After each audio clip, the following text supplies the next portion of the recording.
श्री स्वामी समर्थ. नमस्कार विद्यार्थी मित्रांनो, मी प्राध्यापक विशाल सर. तर बघा, आज 12वी बोर्डाचा इंग्लिशचा पेपर झालेला आहे. आपण जे काही IMP प्रश्न दिले होते ते सर्व परीक्षेत आले होते. तर आता हिंदीचा देखील पेपर आहे, तो कशा प्रकारे सोडवायचा त्याचप्रमाणे त्याची पूर्ण माहिती आपण या व्हिडिओत पाहणार आहोत. चॅनल नवीन असाल तर नक्की चॅनलला सबस्क्राईब करा. या ठिकाणी 10वी 12वी बोर्डाचे ऑनलाईन लेक्चर तसेच बोर्डाच्या नोट्स तुम्हाला भेटतील. व्हिडिओच्या खाली एक लिंक दिलेली आहे, त्याला क्लिक करा आणि फटाफट त्या सर्व नोट्स बघूयात. तत्पूर्वी आपण बघूयात की 12वी बोर्डाचा हिंदीचा पेपर हा कसा असेल आणि तो कशा प्रकारे सोडवायचा. तर बघूयात पूर्ण अपडेट. त्याआधी व्हिडिओच्या खाली एक लिंक आहे, त्याच्यावर क्लिक करा. त्यानंतर तुम्हाला सायन्स असताल, कॉमर्स असताल किंवा आर्ट्स मध्ये असताल, या सर्व स्ट्रीमच्या नोट्स तुम्हाला तिथे प्रोव्हाइड केल्या जातील. फटाफट व्हिडिओच्या खाली लिंक आहे, त्याच्यावर क्लिक करा आणि ऍप डाउनलोड करा. तर पूर्ण व्हिडिओ.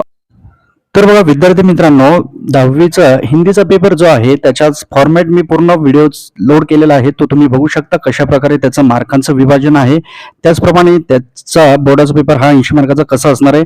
तर सर्वप्रथम तुम्हाला प्रश्न पहिल्या ए मध्ये हा पॅराग्राफ दिला जाईल. हा पॅराग्राफ तुम्ही व्यवस्थित शांत डोक्याने व्यवस्थित पहिले वाचायचा आहे. त्यानंतर याचे काही प्रश्न उत्तर आहेत जसं इथं दिले असेल तुम्हाला. तर बघा, पहिला प्रश्न आहे, आग्रा शहर प्रभातकालीन वातावरण.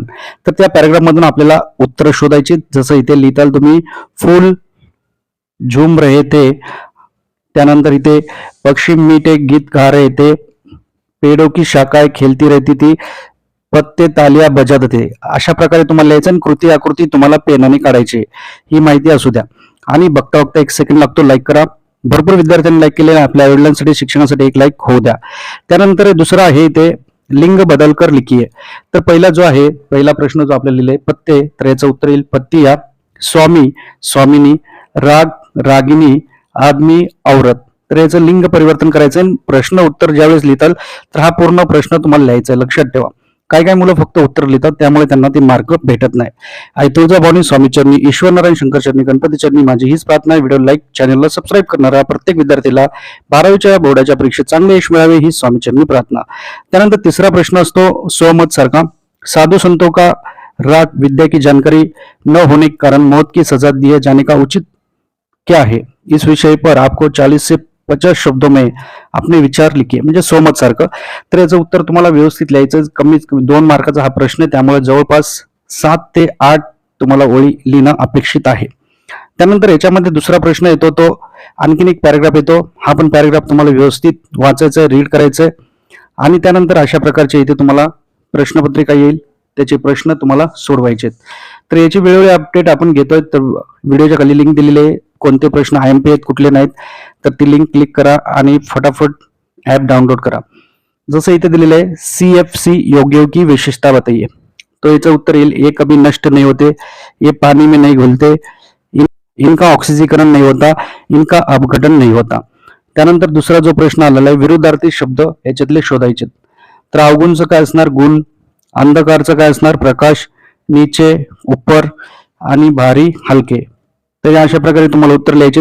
परत इथे तुम्हाला स्वमत सारखा प्रश्न आलेला आहे, याचं उत्तर तुम्हाला मी सांगितलं आता 7-8 ओळी हे अपेक्षित आहे. त्यानंतर पुढचा जो प्रश्न आहे तो तुम्हाला लघुत्तरी प्रश्न असेल. तर हे IMP प्रश्न पण मी पोस्ट केलेले आहेत. व्हिडिओच्या खाली अत्यंत महत्वाची लिंक आहे, त्याच्यावर क्लिक करा. भरपूर सारे प्रश्न तिथे उत्तर आहेत त्याचे, कुठले कुठले येणार आहेत कुठले नाहीत. तर आता पहिला जो प्रश्न आहे, पाप के 4 हथियार पाठ का संदेश लिखिए. जवळपास 60 ते 80 शब्द मी तुम्ही लिखना आहे. तो याचं जवळपास तुम्हाला 10-12 ओळी लिहिणं गरजेचं आहे. उत्तर 10 ते 12 ओळी लिहायचंय. त्यानंतर पाठाचं नाव, लेखकाचं नाव त्याच्यात उल्लेख असला पाहिजे, हे लक्षात ठेवा प्रत्येक प्रश्नामध्ये. आणि 2 प्रश्न तुम्हाला तिथे सोडवायचे. 3 मार्काला 1 प्रश्न असणार आहे. त्यानंतर याचा जो पुढचा प्रश्न आहे तो पण तुम्हाला आता साहित्य संबंधित सामान्य ज्ञान आधारित हा प्रश्न असणार आहे, जनरल नॉलेजचा. जसं इथे सुदर्शन जी का फुल नाम क्या था, तर त्याचं उत्तर आपल्याला लिहायचंय, सुदर्शन जी का फुल नाम हा बद्रीनाथ था. दुसरा आहे, कन्हैयालाल मिश्र प्रभाकर जी के निबंध संग्रह के लाभ लिखिए. तर आपल्याला काय होतं त्याचा लाभ, तर जिंदगी मुस्कुराई, वाजे पाहिले के घुंगरू, जिंदगी लहराई, महगे आंगन चहके द्वारा. त्यानंतर तिसरा प्रश्न, आसरानी वोरा जी के लेखन का कार्य उद्देश्य विभिन्न क्षेत्रों में अग्रणी रही महिलाओं के जीवन का संघर्ष को चित्रित करना और वर्तमान नारी वर्ग के सम्मुख उनके आदर्श प्रस्तुत करना. त्यानंतर हिंदी के साहित्यिक विद्वाओं के अनुसार रचनाओं को उपसर्जित नाम लिखिए. तर उपसन्यास गोदान आणि दुसरा आहे सुनीता. तर अशा प्रकारे या प्रश्नांची उत्तरे त्या लिहायची तुम्हाला. नंतर तुम्हाला जो येणार आहे तो विभाग 2 असणार आहे कवितांचा. कवितांची उत्तरं किंवा कवितामध्ये देखील रसग्रहण वगैरे आहे जे एमपी प्रश्न.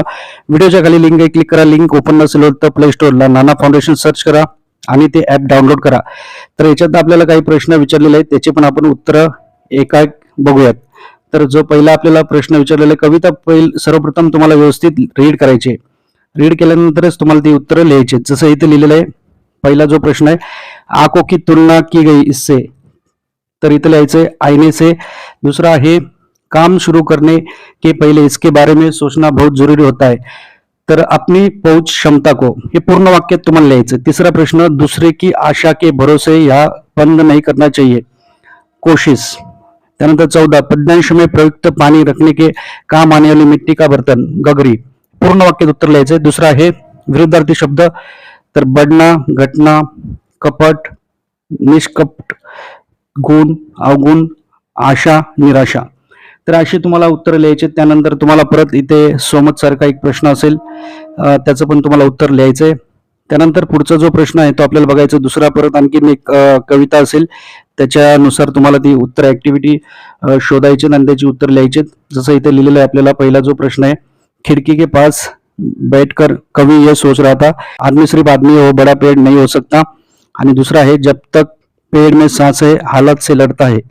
त्यानंतर पुढचा जो प्रश्न आपल्याला विचारलेला याच्यात, वाक्य पूर्ण कीजिए. पेड़ किसी के पाव नहीं पड़ता, आदमी एक पेड़ जितना बड़ा कभी नहीं हो सकता.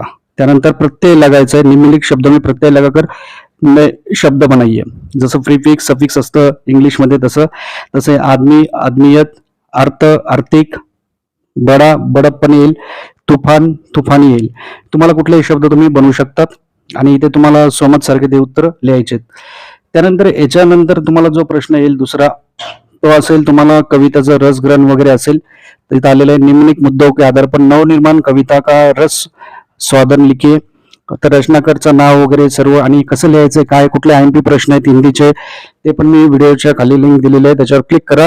अत्यंत महत्वाचं एक एक प्रश्न हा आयएमपी आहे, त्यामुळे आता याचं उत्तर कसं लिहायचं हे तुम्हाला मी सांगतोय ते. तर बघा, असं व्यवस्थित पद्धतशीर लिहायचंय. रचनाकार का नाम, पसंत की पंक्तियां, पसंत आने का कारण, त्यानंतर कविता की केंद्रीय कल्पना, अशा स्पष्ट भाषेत उत्तर लिहायचे. तर व्हिडिओ कसा वाटतं कमेंट करा आणि बघता बघता 1 सेकंड लागतो, लाईक करा. भरपूर विद्यार्थ्यांनी लाईक केले, धन्यवाद. भरपूर मेहनत लागते व्हिडिओ बनवताना, नोट्स क्रिएट करताना, त्यामुळे नक्कीच एक लाईक करत चला. हा हिंदीचा पेपर तुम्हाला मी दाखवतोय, जे की तुम्हाला भरपूर फायद्याचा होऊ शकतो. त्यानंतर दुसरा ई प्रश्न आहे, साहित्य संबंधित सामान्य ज्ञान पर आधारित प्रश्न आहे. तर इथे गुरु नानक की रचनाओं के नाम लिखिए. तर इथं उत्तर येईल त्याचं, गुरु ग्रंथ साहिब. दुसरा आहे, गजल किस भाषा का लोकप्रिय काव्य है, त्याचं उत्तर आपल्याला लिहायचंय. गजल उर्दू भाषा का लोकप्रिय काव्य है. तिसरा, त्रिलोचन के 2 काव्य संग्रहों का नाम लिखिए. तर आपल्याला माहिती आहे की परती आणि दिग्गंत असे त्याचे उत्तर आहेत. एक एक मार्काचे प्रश्न आहेत. त्यानंतर रुंद जी की प्रमुख 2 रचनाओं का नाम लिखिए. रुंद संत साई हे आहे त्याचा, आणि पंत 25 हे 2 उत्तर आहेत त्याचे. त्यानंतर याचा जो पुढचा प्रश्न आहे तो आहे विभाग 3 विशेष अध्ययन. याच्यामध्ये कुठले प्रश्न असतील हे पण मी तुम्हाला सांगतोय. तर भरपूर काही इम्पॉर्टंट प्रश्न तुम्हाला मी सांगणार आहे, व्हिडिओला शेवटपर्यंत नक्की बघा. हा असेल विभाग 3 मधला जो प्रश्न आहे. याच्यात तुम्हाला हा व्यवस्थित वाचायचं सर्व, जसं आपल्या मराठीत तूल वाचन असतं तसं याच्या प्रकारचे प्रश्न आहेत. याचे पण उत्तर मी तुम्हाला सांगतो. जसं इथे पहिला प्रश्न आहे, कनुप्रिय के लिए कनो के अर्थहीन शब्द, कर्म, स्वधर्म, निर्णय आणि दायित्व. इथे समानार्थी शब्द लिहायचे. दुसऱ्या याच्यात तुम्हाला दायित्व, जिम्मेदारी, अंजुरी, अंजली, जिस्म, शरीर आणि धडकना, दहकना. आणि इथे सोमत सारखं तुम्हाला उत्तर लिहायचं आहे. तर अत्यंत महत्वाचे प्रश्न सांगतोय, तर बघता बघता 1 सेकंड लागतो, लाईक करा. नंतर इथे पुढे आलेलं आहे, किसी एक प्रश्न का उत्तर 80-100 भी लिखिए.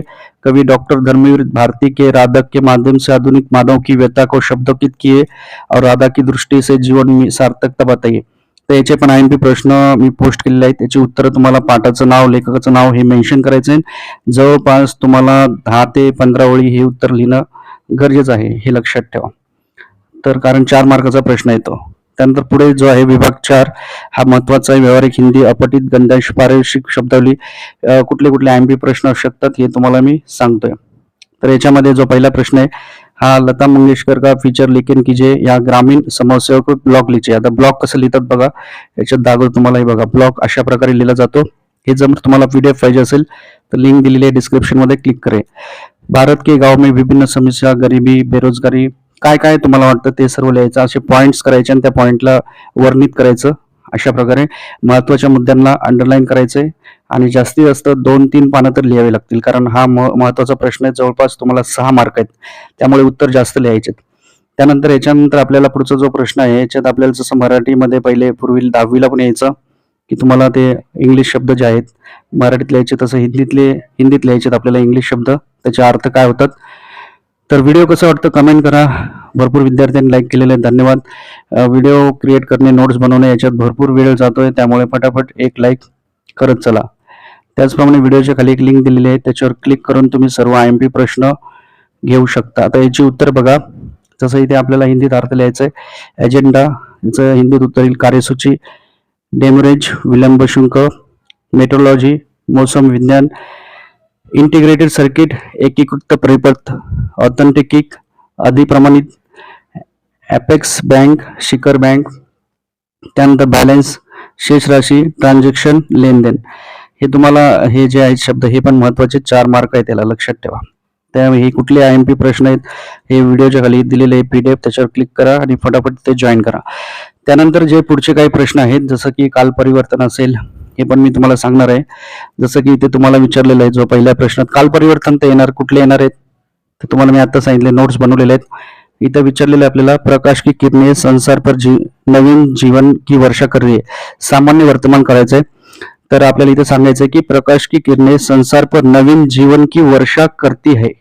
इथे चालू काळ जो आहे तो आपल्याला बदलायचा आणि सामान्य कालमध्ये करायचं, मग करती है.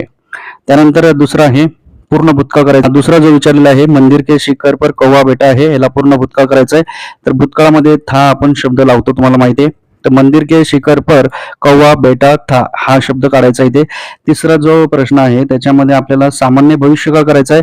शॉ के इन शब्दों में अहंकार की पेनी गार है, हे तिथं काढून आपल्याला होगी शायद असे शब्द वापरायचे. तर शॉ के इन शब्दों के अहंकार की पेना धार होगी, ते हे काढून होगी लावायचं. त्यानंतर अपूर्ण वर्तमान करायचं आपल्याला, चालू क्रिया दाखवायची. जसं इथे वर्षा हो रही थी असं, तर इथे मौसी कुछ नहीं बोल रही थी, तर इथे येईल मौसी कुछ नहीं बोल रही है, चालू दाखवायचे, लक्षात ठेवा. त्यानंतर अलंकार इथे ओळखायचे आपल्याला. ते अलंकार कुठले आहेत ते आपल्याला ओळखायचे. तर पहिला आहे पायजू में मैंने राम रतन धन पायो, हा रूपक अलंकार आहे. पड़ी अचानक नदी अपार, घोड़ो उतरे कैसे यार, राणे ने सोच कर इस पार, तब तक चेतक था उस पार. याच्यात आहे अतिशयोक्ती अलंकार, कारण ते वर्णन केलेलं आहे घोड्याचं. आणि तिसरा जो आहे जीव बिनु देह नदी बिनु वारी, तैसेही अनाथ पुरुष बिन बारी, तर इथं आहे उपमा अलंकार. आणि चौथा आहे लता भवन के प्रकट भय, तेही अवसर दो भाई, निकसे जनु जुग विमल विभू, जलत पटल बिलगाई, उत्प्रेक्षा अलंकार आहे. त्यानंतर याच्या पुढच्या प्रश्नात जे आपल्याला विचारलेलं आहे वाक्य में उद्ध्वस्त रस पहचान कर उनका नाम लिखिए, तर याच्यामध्ये तुम्हाला ओळखायचं आहे. तर याच्यामध्ये जो शब्द आहे पहिल्या याच्यात तर त्याच्यात दिलेला आहे शृंगार रस, दुसऱ्यामध्ये आहे अद्भुत रस, तिसऱ्यात आहे रौद्र रस आणि चौथ्यामध्ये तुम्हाला जे उत्तर येईल याच्यात विभस्त रस. तर 2 तुम्हाला कुठलेही सोडवायचे आहेत. त्यानंतर मुहारे जे आहेत याचं वाक्य तो उपयोग करायचा, अर्थ लिख कर. त्यावेळेस अर्थ माहित नसेल तुम्ही डायरेक्ट वाक्यात उपयोग केला तरी मार्क भेटतील, तर तुम्ही काळजी करू नका. पापड बेलना याचा अर्थ होतो बडी मेहनत करना, तर तुम्ही त्याचं वाक्य बनवू शकता. जो आज जिलाधीश के पद पर नियुक्त हो, इस पद के पहुंचने के लिए वो बहुत पापड़ बेलता था. दूसरा है चाली कटी सुनाना, कटु बात सुनाना, रघु की माँ का आकरण अपनी बहू को जली कटी सुनाती रहती है. तिसरा है जहर का घुट पेना, अपमान को चुपचाप सह लेना. याचे तुम्ही वाक्य भरपूर आपल्या मनाने बनवू शकतात, त्यामुळे कुठलेही बंधन नाहीत. घाबरू नका, बिंदास पेपर लिहा. है सिर खपाना, याचा अर्थ आहे कठिन परिश्रम करना. कई साल सिर खपाने के बाद आखिरकार युवक को UPSC में नौकरी मिल गई. तर पुढचा जो प्रश्न आहे की वाक्य शुद्ध करके लिखिए. तर यावेळेस मुलं वाचायचं वाक्य तुम्हाला कळत नसेल तर स्वतः डोळे झाकून तुम्ही जे आठवलं आणि आपल्या हाताने डायरेक्ट लिहिलं तर उत्तर बरोबर होऊन जातं, लक्षात ठेवा. आपल्याला माहित नाही पडत असं वाचल्यानंतर. तर आता इथे बघा हमें पुरानी जजर रूढिया को तोडना है, याच्यात काय चुकलेलं आहे, तर हा तोडणा शब्द जो आहे तो तोडणा आणि ते जजर लिहिलेलं आहे इथे जजर आहे असं. तर हे दोन शब्द चुकलेले आहेत. तर तुम्ही हे जे दिलेले आहेत ऑब्जेक्टिव्ह टाईप, हे सर्व अटेम्प्ट करा, मग सोडवा. दोन सांगितलेत म्हणून दोन नका, सर्व सोडा, काही वेळ पण लागत नाही. एखादा चुकला तर दुसरा बरोबर येईल आणि मार्क भेटतील आपल्याला. आणि लक्षात ठेवा, खाडाखोड करू नका अजिबात. खाडाखोड नसेल चांगलं इम्प्रेशन पडतं, लक्षात ठेवा. दुसरा आहे यहाँ तक की मिट्टी प्रदूषण से अशुद्धी नहीं रहती. तर इथे प्रदूषण हा चुकलेला शब्द आहे, याला जे आहे. आणि त्यानंतर ह्याच्यामध्ये की ची जी वेलांटी आहे ती पहिली वेलांटी असली पाहिजे होती. त्यानंतर तिसरं जे वाक्य आहे, त्वचा के कैंसर के रोगी की सका लागू में होगी. आता हा संका नाही, संख्या असायला पाहिजे आणि इथे रोगी नाही, रोगियोंचं असलं पाहिजे. आणि शेवटी आहे, अब मेरे पास और कुछ नहीं जो तुझे दे दो. तर याच्यात कुठले नाही जो आहे हा चुकलेला शब्द आहे आणि इथे तुझे कसं लिहिलंय बघा, तुझे असं पाहिजे. तर हे काही तुम्हाला मी बेसिक गोष्टी सांगितलेल्या आहेत. तर व्हिडिओ कसा वाटला नक्की कमेंट करा. जाता जाता एक लाईक, चॅनलला सबस्क्राईब. व्हिडिओच्या खाली लिंक दिलेली आहे, त्याच्यावर क्लिक करा. सर्व हिंदीचे IMP PDF डाउनलोड करा. मराठीचा पेपर असेल तर मराठीचे पण तिथे पोस्ट केलेले आहेत. आणि काय अडचण असेल नक्की कमेंट करा. ओके, ठीक आहे. थँक्यू. स्वामी समर्थ.